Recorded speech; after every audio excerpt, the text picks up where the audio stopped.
Hello बच्चों, आप सभी का फिर से स्वागत है। नीट 2017, 27, 28 के लिए 724 के बैच में मैं जैन समदर्शी। आज हम लोग नीट के लिए स्पेशल चर्चा करेंगे कुछ बेसिक सी बातों पर। नीट की तैयारी के लिए कुछ चीज़ें ऐसी हैं जो हमें ध्यान में रखनी चाहिए, और अगर उसको हम प्रॉपर ध्यान में रखते हैं और उसको फॉलो करते हैं तो हमें नीट में अच्छी सफलता मिल सकती है।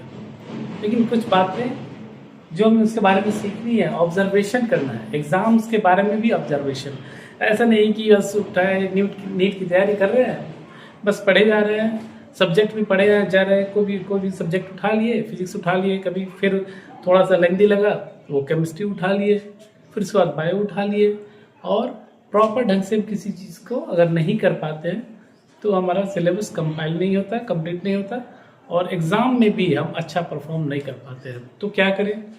तो नीट क्या है बच्चों? कंपटीशन है, और कंपटीशन में हमें सबसे अलग और यूनिक दिखना होगा। जब तक हमारी स्ट्रेटजी यूनिक नहीं होगी, जब तक हमारी तैयारी उसको समझ के नहीं करेंगे, सही प्रॉपर वे में नहीं करेंगे, तो हमें रिजल्ट नहीं आएगा।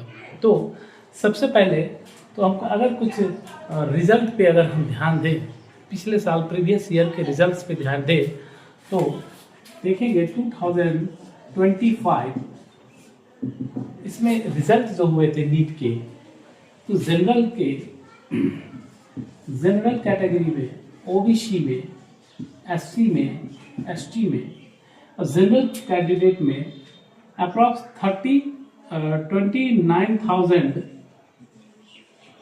29,000 के अप्रॉक्स जो रैंक था, और ओबीसी में 27,000 समथिंग रैंक जो था, वो इसमें हमने देखा कि गवर्नमेंट मेडिकल कॉलेजेस में एमबीबीएस की सीटें फिलअप हुई। अब समझना यहाँ पे है, थोड़ा सा आप दिमाग लगाइए, और एक बिजनेसमैन की तरह करके भी आपको सोचना पड़ेगा। तो देखिए, कुछ बच्चे ऐसे होते हैं जिसका ओवरऑल सब्जेक्ट अच्छा है, नो डाउट बहुत अच्छा होगा, तो रैंक भी उसकी अच्छी आएगी। तो सबसे पहले हमें ये डिसाइड करना होगा कि हमारा फिजिक्स, केमिस्ट्री एंड बायो, इन तीनों का स्वरूप कैसा है।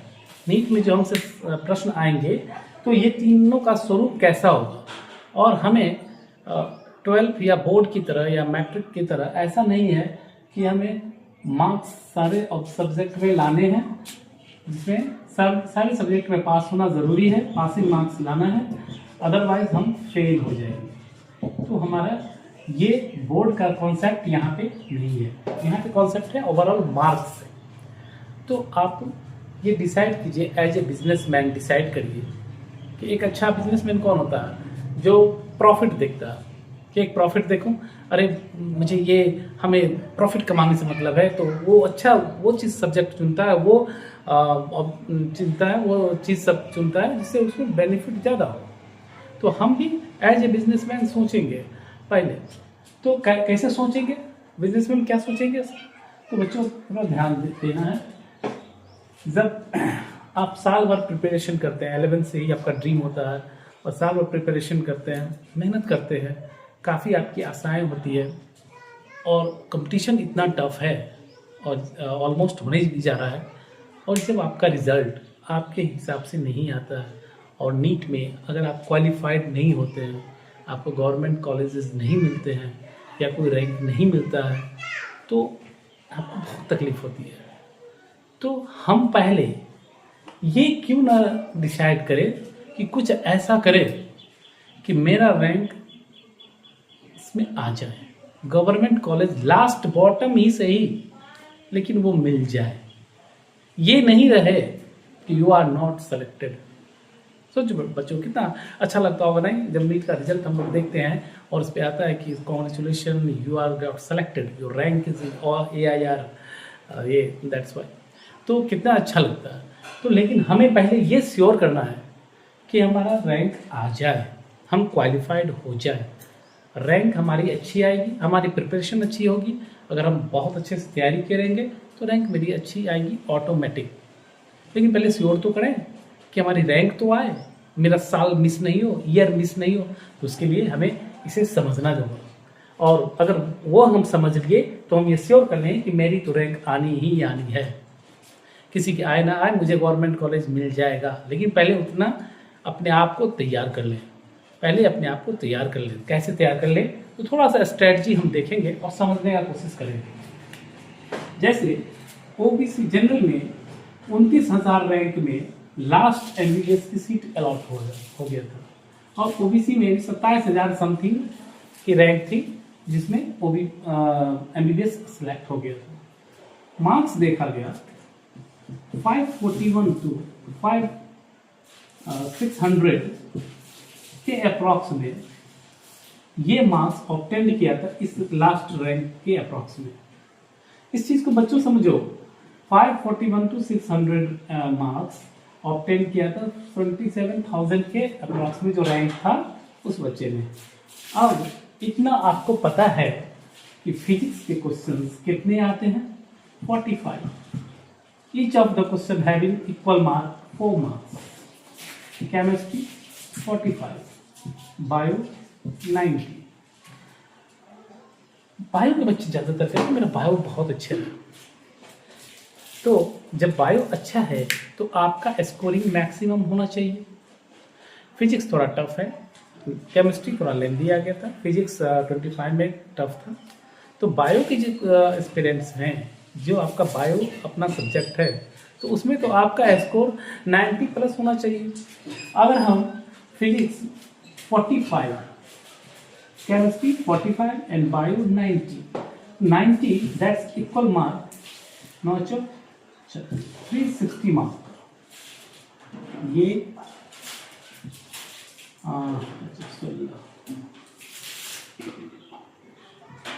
180, that is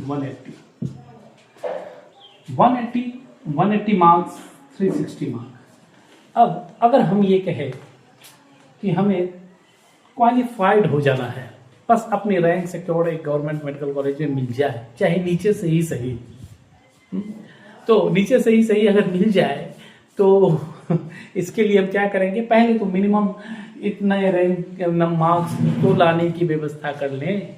पहले इतने मार्क्स लाने का व्यवस्था कैसे करेंगे, हम कितना भी छटपटाएंगे, कितना भी अपना सर पीट लें, कुछ भी कर ले, हमें सबसे ज़्यादा मार्क्स कौन देगा, दिखने में आ रहा है, बायो। That is 360 question. अगर 360 क्वेश्चन आधे से ज़्यादा मार्क्स 360 में, अगर हम 315 भी ले आते हैं, 315 ले आते हैं, तो हमारे पास रिमेनिंग कितने बचे, 300। और ये दोनों, इस दोनों में थोड़ा कम भी स्कोर करेंगे, 180 to 180, दैट इज 360 और 50% स्कोर भी अगर हम करेंगे, तो अगर 180 इसमें से आ जा रहा है तो आपके कितने हो जा रहे हैं, 5, 8, 9, 3, 1, 495। थोड़ा सा और बढ़ना होगा हमें, थोड़ा सा और बढ़ेंगे, कुछ 180 नहीं, 360 में आप 315 इसमें आया, और 220 के करीब आप लाइए, कोई दिक्कत नहीं है, 220 भी लाए तो आपका मार्क्स हो गया 213, 535 अप्रॉक्स में। आप समझिए 220 अप टू इतना भी खराब नहीं होना चाहिए। तो 250 के करीब भी अगर इसका नंबर आपका आ गया, 250 के करीब, अगर 315 है इसमें और 250 आ गया मैक्सिमम, जो कि आपको भारी लगता है, चलिए 250 अगर आ जाए, 565, ठीक है, इस अप्रॉक्स में हुआ होगा। तो कहने का मतलब है, पहले हम वो स्ट्रेटजी बनाए कि हमें मैक्सिमम नंबर ऑब्टेन करना है, पहले क्वालिफाइड करना है।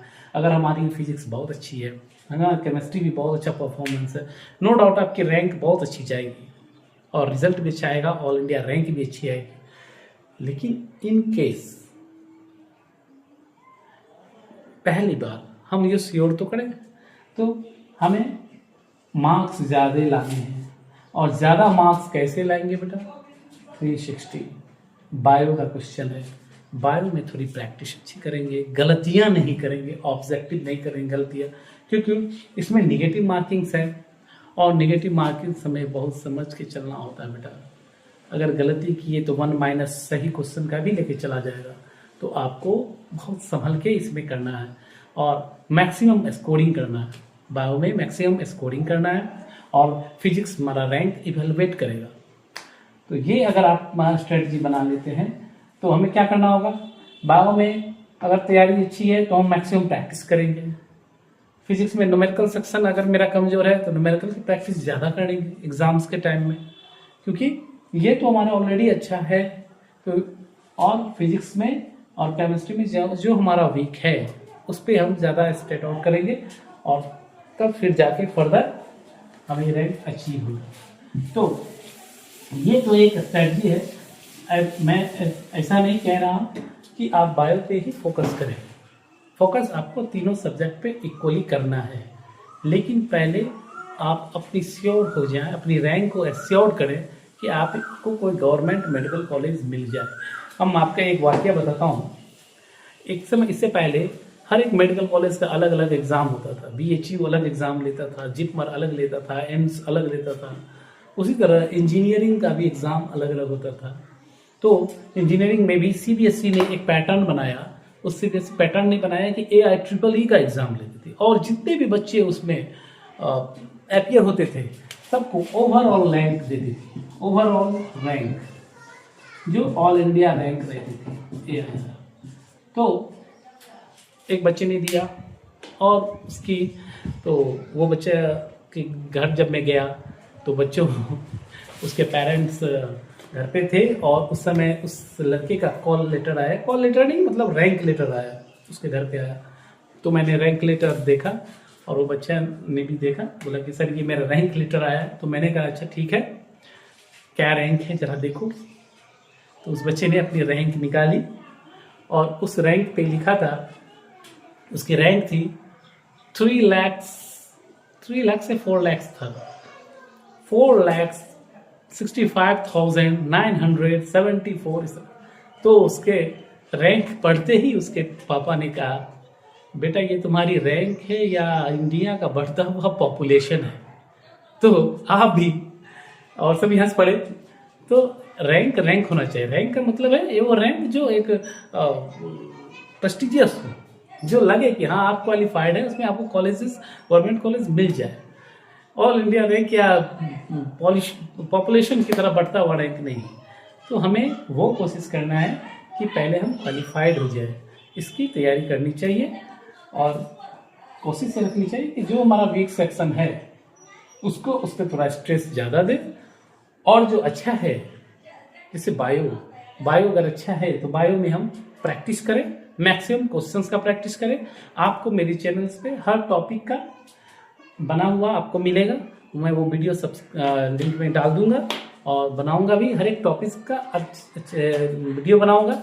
उस वीडियो को आप देखिएगा और देखने के बाद आप से क्वेश्चन को फॉलो अप जरूर कीजिए। जैसे अभी हमने पिछले क्लासेस में रूट के बारे में बताया, नेक्स्ट वीडियो हम स्टेम का डालेंगे। तो आप स्टेम और रूट से रिलेटेड जितने भी नीट में आए हुए क्वेश्चंस है, प्रीवियस ईयर के क्वेश्चंस, उसको जरूर फॉलो अप करें। और उसमें से अगर कोई क्वेश्चन ऐसा छूट जाता है, ये जो क्वेश्चन नहीं बनता है, वो आप कमेंट बॉक्स में आप लिखिए ये क्वेश्चन नहीं बना, ये कुछ नया बना। उम्मीद है कि ऐसा कोई नौबत नहीं आएगा। आपको वो सारे क्वेश्चन हमारे वीडियो से अगर आप ध्यान से देखेंगे तो वीडियो से आपको मिल जाएंगे और आपको बस कंसिस्टेंसी बना के रखना है, उसको प्रैक्टिस करना है। क्योंकि अभी आप करिएगा फिर कुछ दिन बाद कीजिएगा, हो सकता है कुछ भूल भी जाए। तो इसको आपको एग्जाम के लास्ट डे तक उसको मेंटेन रखना होता है, उसे याद रखना होता है। क्योंकि आप एग्जाम में, क्योंकि देखिए बच्चों होता है क्या है ना कि एग्जाम में आप जा रहे हो, एग्जाम दे रहे हो, तो पूरे साल भर का प्रिपरेशन आपका वहाँ पे डिसाइड होता है।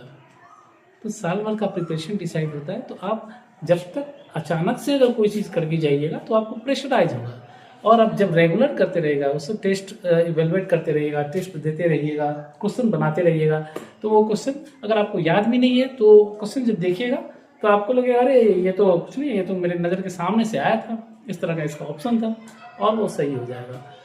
तो इन्हीं सब चीज़ों के साथ हम बताना चाहेंगे कि आप वीडियो पे प्रॉपर बने रहिए, देखिए, और दोस्तों लाइक और सब्सक्राइब ज़रूर कर दीजिए, क्योंकि इसे हमें अच्छा लगेगा और हम और अच्छा वीडियो आप लोग के लिए ले आने की कोशिश करेंगे, और आपके लिए अच्छे अच्छे मटेरियल जो फुल्ली नीट ओरिएंटेड हो और जिससे आपका क्वेश्चन एक भी नहीं छूटे, वो डालने का प्रयास करेंगे। इसी के साथ नेक्स्ट बैच हम स्टेम का स्टार्ट करेंगे। नेक्स्ट वीडियो आपको स्टेम का मिलेगा, मॉर्फोलॉजी एनाटॉमी से। इसके बाद फिर further leaf and inflorescence, flowers वगैरह सब इसमें इंक्लूड होगा। तो बने रहिएगा। धन्यवाद।